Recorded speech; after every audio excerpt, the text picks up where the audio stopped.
जय श्री राधे। पूज्य श्री सद्गुरुदेव भगवान के चरणों में प्रणाम। आज पूज्य श्री भाई जी कहते हैं एक साधक के पत्र के उत्तर में निवेदन है कि आप धीरे धीरे भगवान में प्रेम बढ़ाएं। भगवान में तभी तक अधिक प्रेम नहीं होता जब तक कि हमारा मन सांसारिक विषयों में फंसा रहता है। जब हम संसार के भोगों को भगवान से भी ऊंचा स्थान देने लग जाते हैं तब भगवान हमें कैसे अपनाएं, वे हमारे सामने कैसे प्रकट हों।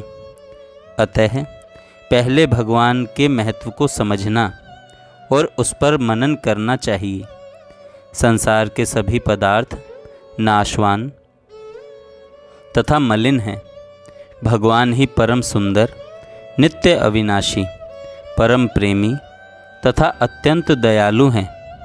उनके इन गुणों का चिंतन कीजिए।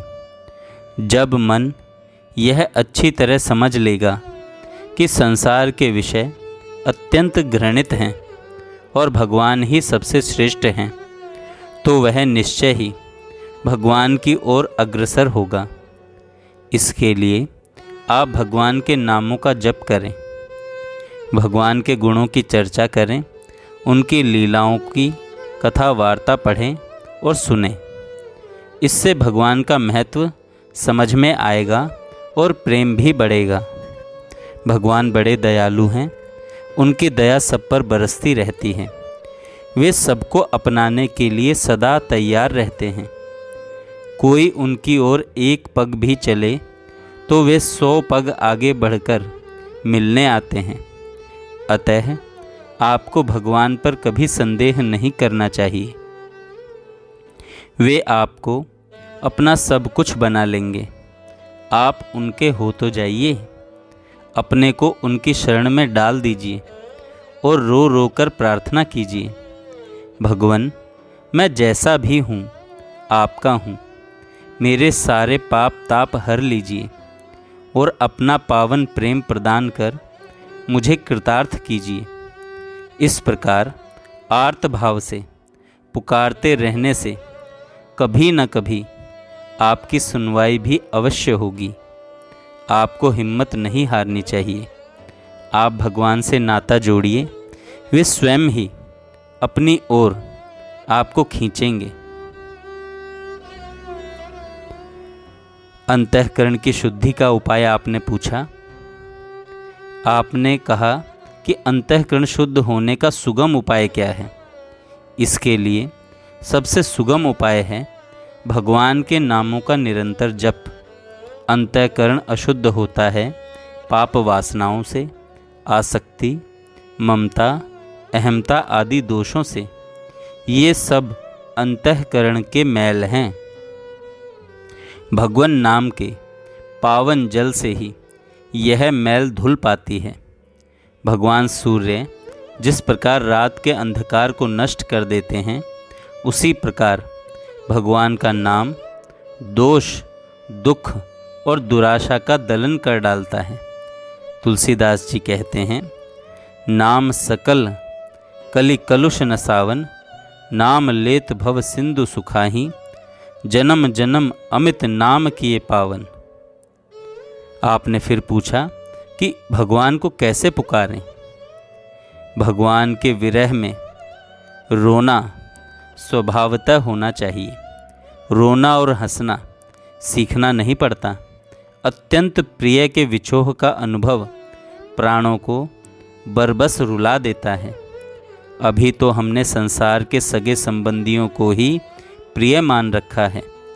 धन और भोगों के प्रति ही हमारा अधिक आकर्षण है। ऐसी दशा में भगवान के लिए हम व्याकुल कैसे हो सकते हैं। हम जानते हैं और सदा देखते हैं कि धन भोग क्षणभंगुर हैं, आज हैं कल नहीं। इसी प्रकार यहाँ के सगे संबंधी, यहाँ तक कि यह शरीर भी मृत्यु के बाद साथ नहीं देता। सब यहीं रह जाते हैं। जीव को अकेले ही जाना पड़ता है। उस समय भी जीव के नित्य सहचर भगवान उसके साथ रहते हैं। प्रत्येक समय और प्रत्येक अवस्था में यदि कोई साथ देता है तो वे हैं करुणामय भगवान। वे सबके घट घट में विराज रहे हैं। उनकी दया इतनी है कि सबको अपनी शरण में आने के लिए भगवान स्वयं पुकार रहे हैं। सबको पापों और दुखों से छुटकारा दिलाने की सांत्वना दे रहे हैं।